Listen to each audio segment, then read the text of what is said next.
All right, you guys ready for Liv? Yeah? Okay. Liv, who is just wonderful, we met officially at Dyke Day. Liv used to have a pair of denim overalls that they would wear when they were sad because Buffy Summers always wore denim overalls when she was sad. And Liv called them their Buffy vulnerability overalls. They starred in the Santa Clarita Diet. Yeah, and they're currently starring in just a fabulous show. This person is going to take my job as host, Van, in Showtime's hit series Yellow Jackets. I want you to know they've been well fed, so all of you in the front row, you guys are safe. You can stay. Give it up for my dear friend and incredibly talented human, Liv Hewson.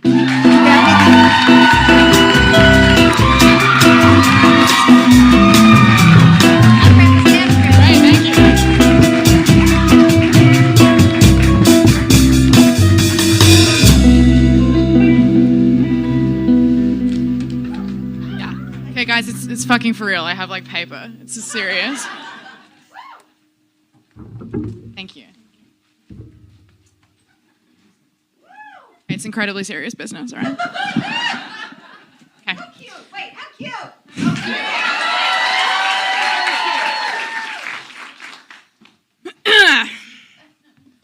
I tricked my mother into buying me a binder from the internet when I was 16. From Etsy.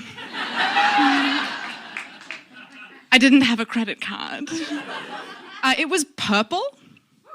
It was quite deep, vivid purple. It was a purple wraparound compression binder, like the kind that you wear after surgery. But it was decorated with silver studs down the front.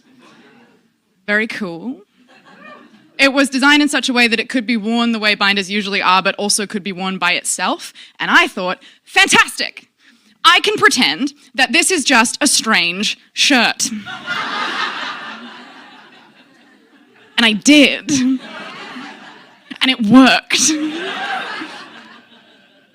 She fucking got it. She raised her eyebrows at me, my mother, but she got it. Her concern was more that I'd be wearing something sleeveless outside.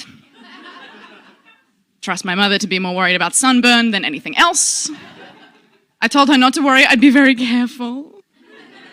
My eternal thanks to the, I assume, queer independent designer who ran that Etsy shop, wherever you may be now. In hindsight, my mother does describe clocking something about that at the time, as sort of like, okay. You're more insistent about this than the secondhand trench coat you wanted last month. It seems to be quite important to you. And you are wearing it underneath other things a lot.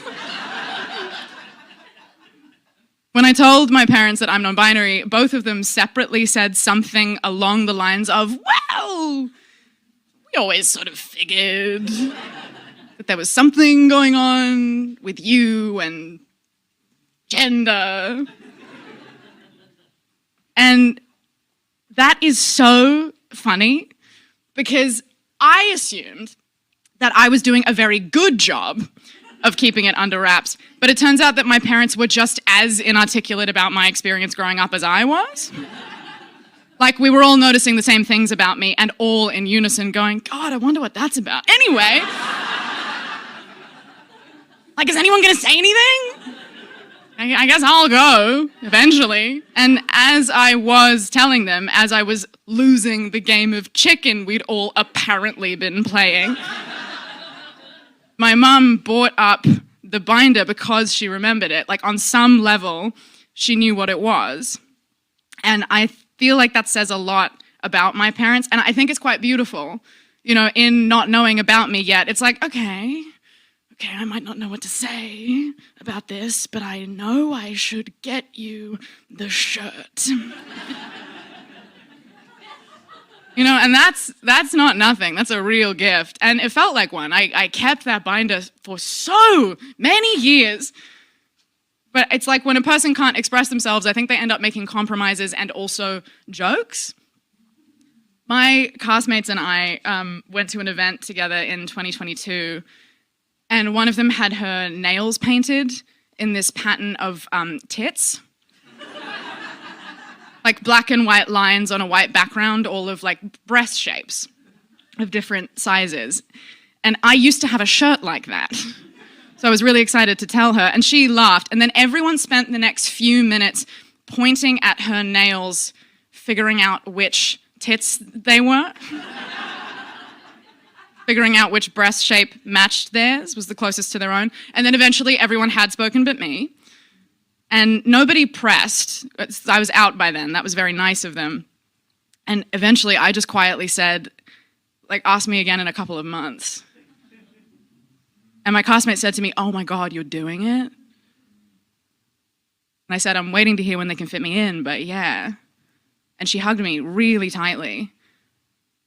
So after that, but before I actually went in for surgery, on 2 separate occasions, I was fooling around with people, clang, brag. 2 separate people, 2 separate times, who both very respectfully made a point of asking how comfortable I was with my chest being touched. No one had ever asked me that before. And, like, not having been in a position to answer that question, honestly, I just decided to be funny instead. So I made the same joke twice in a row. Please, have at it. Enjoy them while they're here.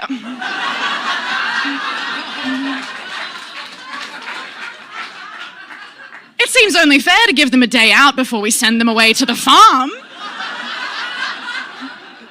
Be my guest.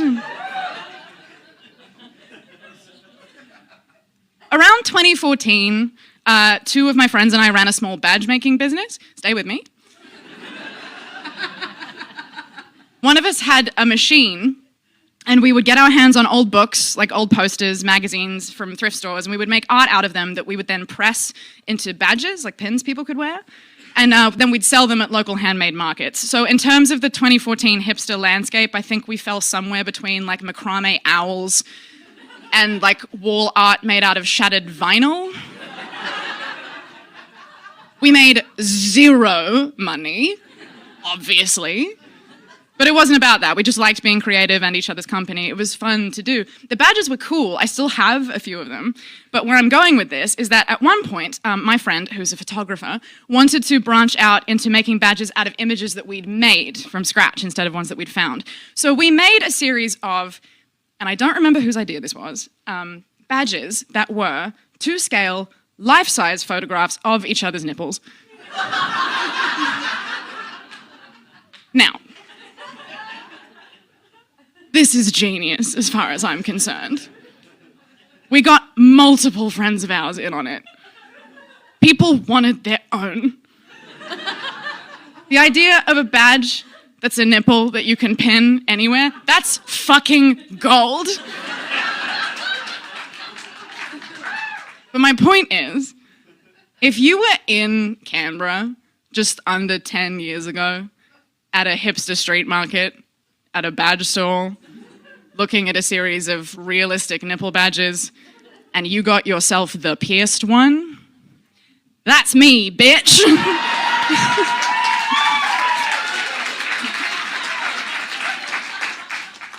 And those are archival. That's limited fucking edition. I did used to have them pierced. I had them pierced for a long time, which is also something that, funnily enough, I kept from my mother. The week I turned 18, one of my best friends and I, on the same day, got our first tattoos and both of our nipples pierced. Went out for a beer afterwards. The drinking age in Australia is 18. Full bingo card was necessary, you understand? Sat there smoking cigarettes, looking extremely fucking pleased with ourselves. Now, my poor friend was much bustier than me, so she didn't keep them all that long, because throughout the healing process, she kept hitting them on door frames. Yeah. But I had a pretty smooth experience with mine. I kept them in until 2020, because they helped, sort of. They almost helped. It wasn't exactly what I needed or even close, but it was like a gesture at something like relief, or as close as I imagined I could get to it. It's like jokes and compromises, right? Like, I have 12 tattoos.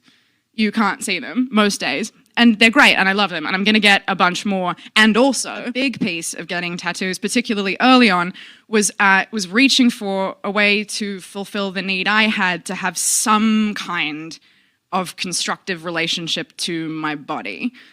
Like one in which I decided what happened to it and what it looked like, and I was looking for some way to enact upon my body without destroying it, without destroying us both.